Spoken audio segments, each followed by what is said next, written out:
Nowadays, there are a dime a dozen so-called scoopers with supposed information about upcoming movies who appear to know what's happening on closed sets and in studio conference rooms, but are usually throwing darts at the wall. And someone who seemed to popularize this on the internet and initially drew annoyance from studio executives was Harry Knowles.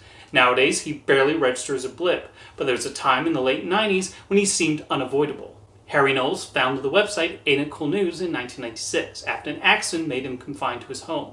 The website prided itself in offering inside scoops about the movies currently in production in Hollywood, as well as responses to test screenings. According to Knowles, he had hundreds of so-called spies on film sets, like production assistants and extras, who would anonymously email him information they learned while the cameras were rolling, although the number of these spies strikes me as dubious. In the 90s, I don't think Hollywood studios knew quite how to react to the internet and what appeared on it. When the screenplay for Scream 2 leaked online, writer Kevin Williamson scrambled to change several plot details and the new script pages were heavily guarded.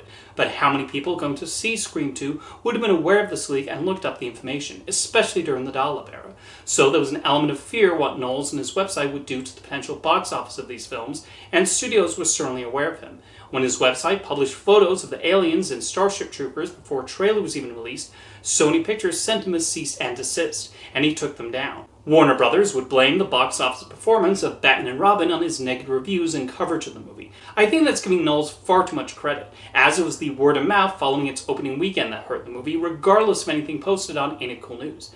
At a certain point, he would become the face of online film culture, and studios started courting him by inviting him to visit the sets. He even received a cameo in the Robert Rodriguez horror movie The Faculty. This would lead to accusations that studios were purposely buttering Knowles up, although he would deny this. He would also be invited to co-host Roger Ebert's review show a few times, and there's just something unusual about seeing Knowles in episodes between more respectable and professional critics. One of the longest-running events he put on was the butt-numb-a-thon, a marathon of movies shown at the Alamo Drafthouse in Austin, Texas, which even included the premieres of certain movies months before their release. So Harry Knowles eventually went from disturbing the studio establishment to becoming a part of it and getting on their good graces, especially as they started to better navigate the internet rumor mills and online discussions. To be honest, Ain't It Cool News is a website I did not peruse much during its heyday. The article formats did not appeal to me, and neither did the rumor portion of it. I don't understand this part of fandom culture of wanting to know every detail about the story in a movie's production before the trailer is even released. Why not wait until you're sitting in the theater to learn about these things? And I agree with the studios that test screenings of unfinished films are not a fair way to judge a film's eventual quality, as it's in post-production and there are still decisions being made. I remember when there were reports of negative Deadpool 2 test screenings, and when the movie was eventually released, the response to the final cut was very positive. So who knows how true those reports even were?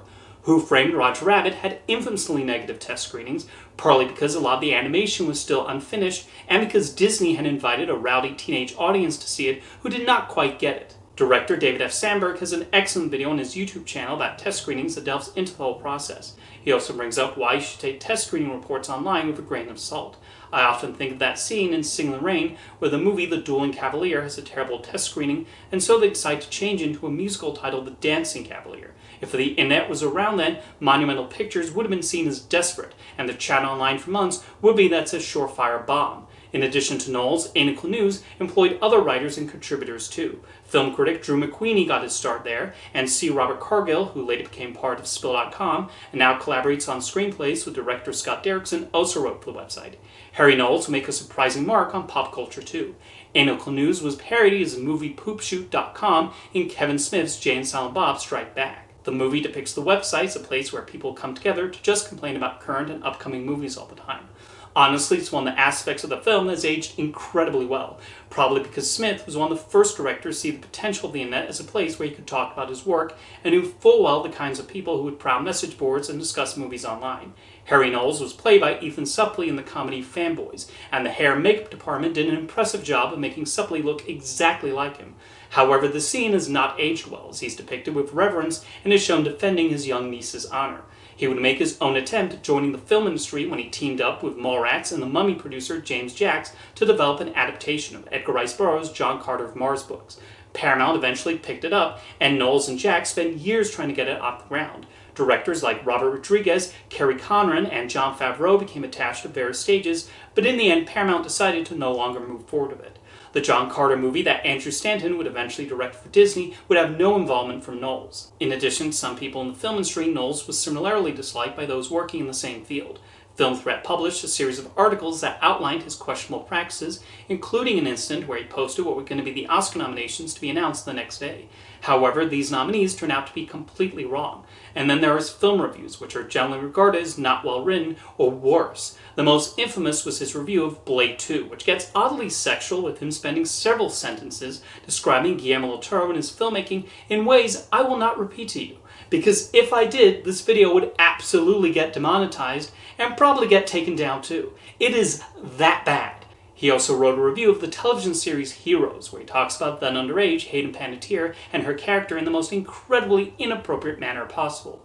Eventually, as more sites focused on popular culture and Hollywood movies started popping up that operated in a similar vein to Anical News, the website would lose what made it unique to many, and the number of visitors dropped substantially. Why go there when other places offer the same experience, not to mention the rise of social media and the official trades like Variety and The Hollywood Reporter providing more accurate information about upcoming films. His influence had dwindled, even though he did produce a Morgan Spurlock documentary about the San Diego Comic-Con alongside Stan Lee and Joss Whedon. However, he would also fall into serious debt, and medical issues would result in him having to use a wheelchair. He would attempt to make a comeback, including hosting a pop culture show titled Ain't It Cool with Harry Knowles, which originally appeared on YouTube in 2012 and then aired on PBS 3 years later.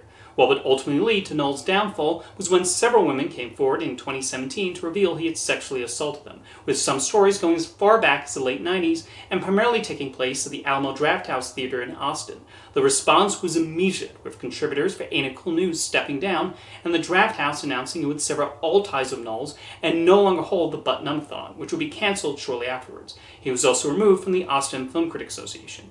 After these stories came out, Knowles announced he would step away from his website and put his sister in charge, although people have pointed out that her writing style looks suspiciously like his, so it's entirely possible he was still running the place. In 2020, Harry Knowles wrote his first official post in years where he apologized for his actions and then continued writing on Anical News. While there have been occasional reports that the site was down, it still appears to be up and running, although with far less stories than in its prime and likely a lot less visitors. Even Knowles still posts on occasion. As I'm recording this, he recently posted his thoughts on the new Fantastic Four movie. Nonetheless, it's clear he no longer has the internet influence he once did, and is basically seen as representing the worst of online film discussion. Looking back, it's also obvious that the set invitations, Los Angeles Times profiles, and television appearances went to his head.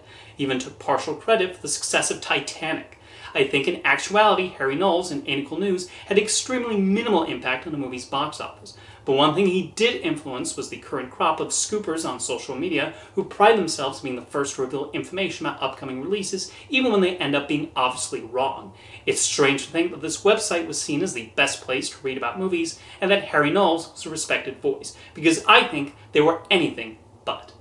See you next time.